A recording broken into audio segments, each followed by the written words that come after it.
I love this hoodie. Thank you for tuning in and welcome back to the Sandwich of Coherency.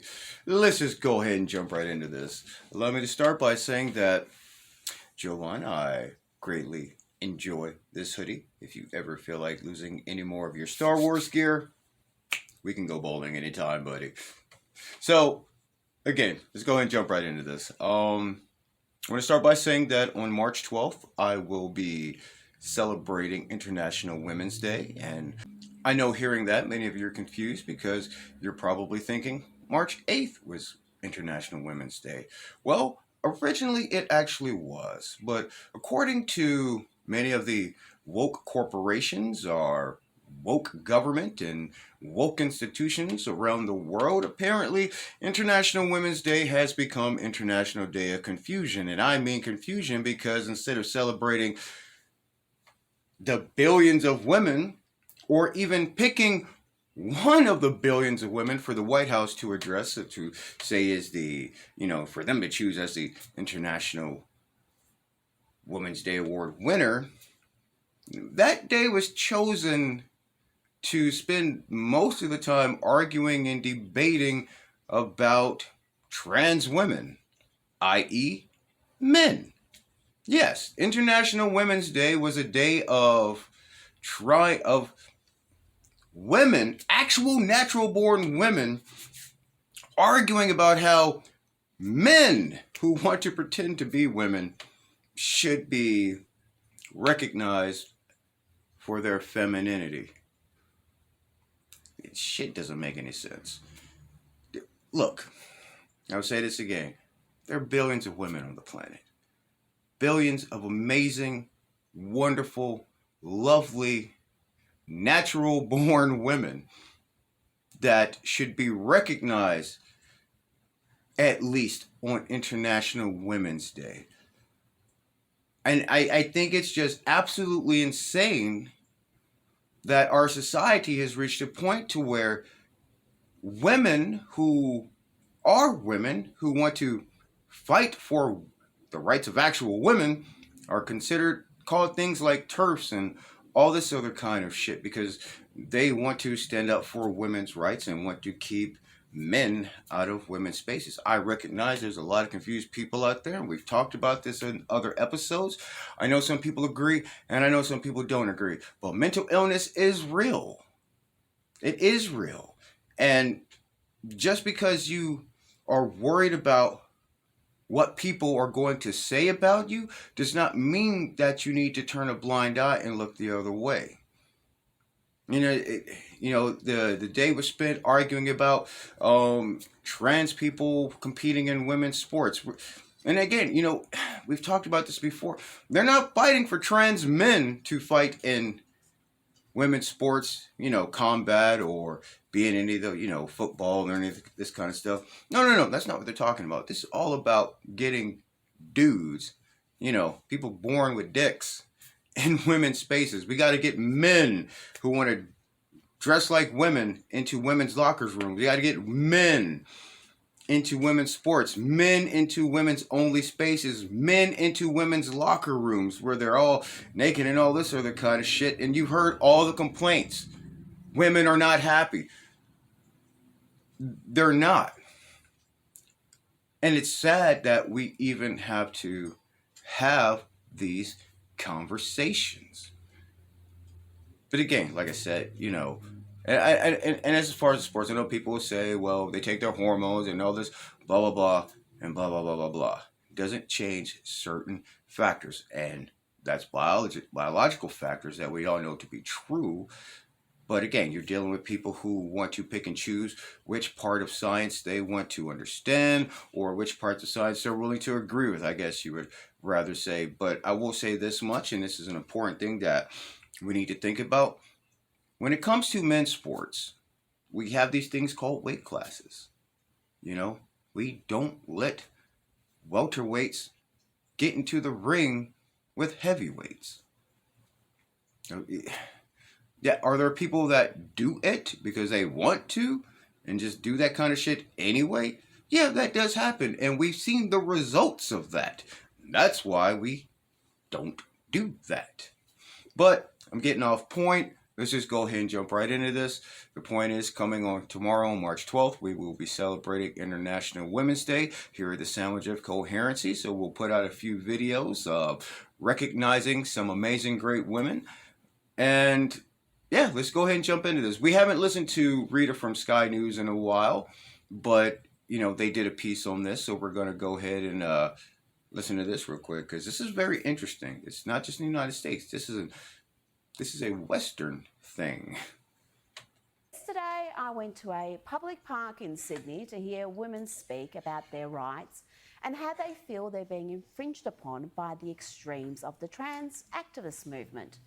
The event featured women of all ages and backgrounds telling their stories and was headlined by prominent women's rights campaigner Kellie J. Keane. The thing that we need to say and remind everyone, and the thing that other Australians might not know that you're not allowed to say, is that women don't have penises. Men don't have vaginas. Non-binary is absolute nonsense.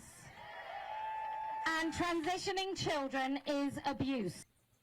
But in Australia in 2023, women can't get together and talk about things like male bodies invading female-only spaces, whether that be bathrooms, changing rooms, shelters, and even prisons, or women's sporting competitions, or issues surrounding confused kids being subjected to irreversible treatments. No, any such get-together is impossible without police protection. And there was a large contingent there yesterday, including mounted police, and still the entire event was interrupted by trans activists, held back by a line of police who screamed into megaphones, chanted about Nazis, and generally carried on like a pack of enraged clowns.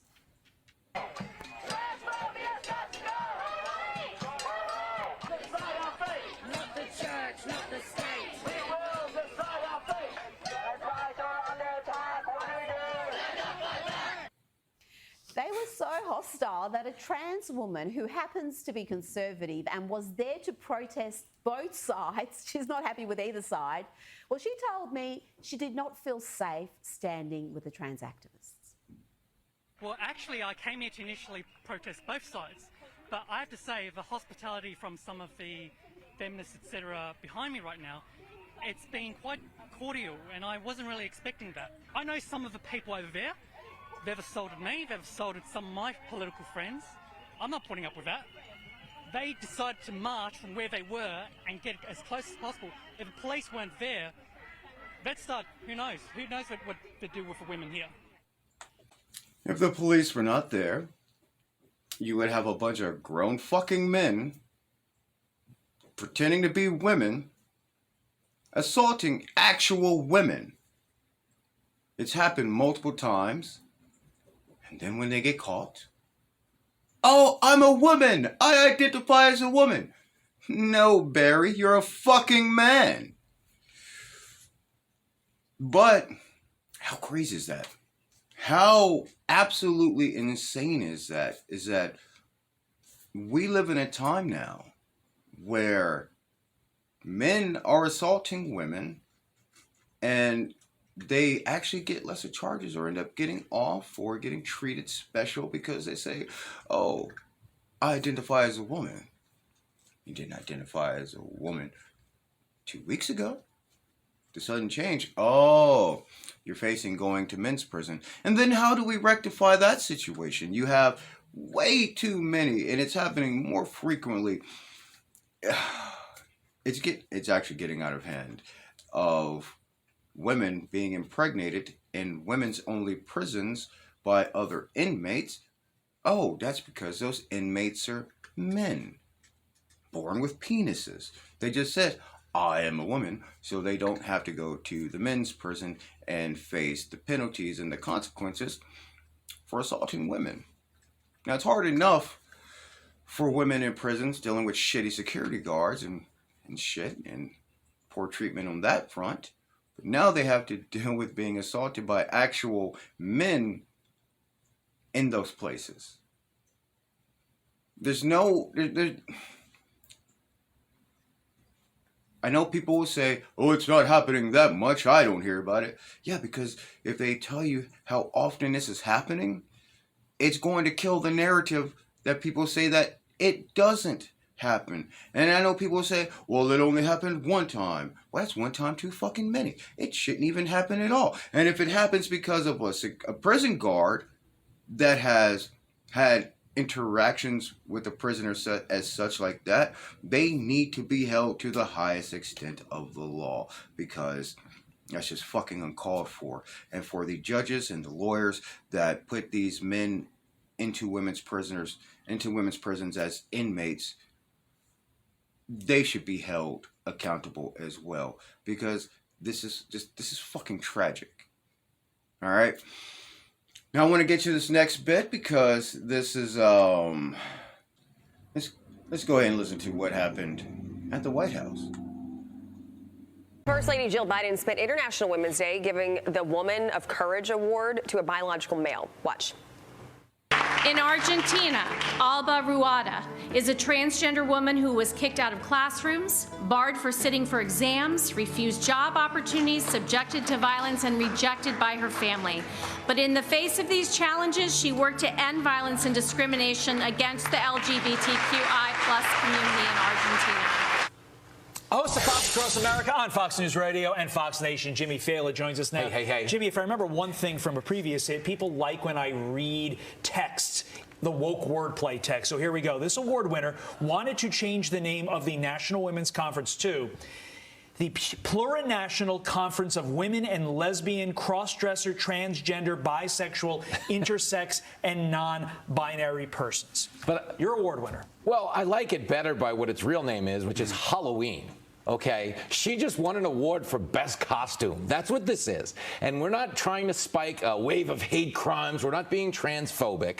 Okay, they are very much co-opting the identity of women. Like, what would be the difference between this person and Rachel Dolezal? We fired Rachel Dolezal for pretending to be black. We said, you can't do that. You're not biologically black. She's not biologically a woman. So on some level, this is a manufactured civil rights movement. We went from women's rights to I'm pretending to be a women's rights. I think it's a scam. And I agree. Well, New York. Though we've talked about that before, you know, I feel this is just a huge major psyop that's being pressured on children. And because adults want to be on the right side, they just go along with the shit. Children. But again, you know, and then you had Hershey's with their Hershey bullshit ad that they ran, which instead of having a woman promoting this, they had to have a man pretending to be a woman. And you had confused people out there cheering like, this is good, look at her. No, look at him. That is a fucking man. As far as I'm concerned, to me, it was one of the biggest insults to women. It is a massive fucking insult. If you think I'm joking around, if you think I'm going overboard with it, think about how many women's awards over these past few years, really, have been awarded to biological men, okay? And I want you to do the opposite and just go look up how many of these awards similarly have been given to trans men. How many trans men of the year awards, or how many men of the year awards have there been awarded to trans men? I think there was I think it's Time or People or something listed some woman as a sexiest man or something. But again, this is all like I said, this is all manufactured. They're telling you this because they know people are going to get upset about it. And by creating a victimhood, they're able to push a narrative. Because if you say anything, they say, oh, you're being phobic or this and that. And all they have to do is label you as something. And as soon as you're labeled as something, they can then start a hate campaign against you. And then once a hate campaign is started, you know, obviously it has to be bad. You have to be a bad person because these confused, fucked up people over here said so. No, please, people, stop and think for yourself. Take the time to think logically. Step back and really think about these things. And you realize that it's not making any sense. and you're being hoodwinked. But that's for that. I thank you for tuning in, and we'll catch you next time.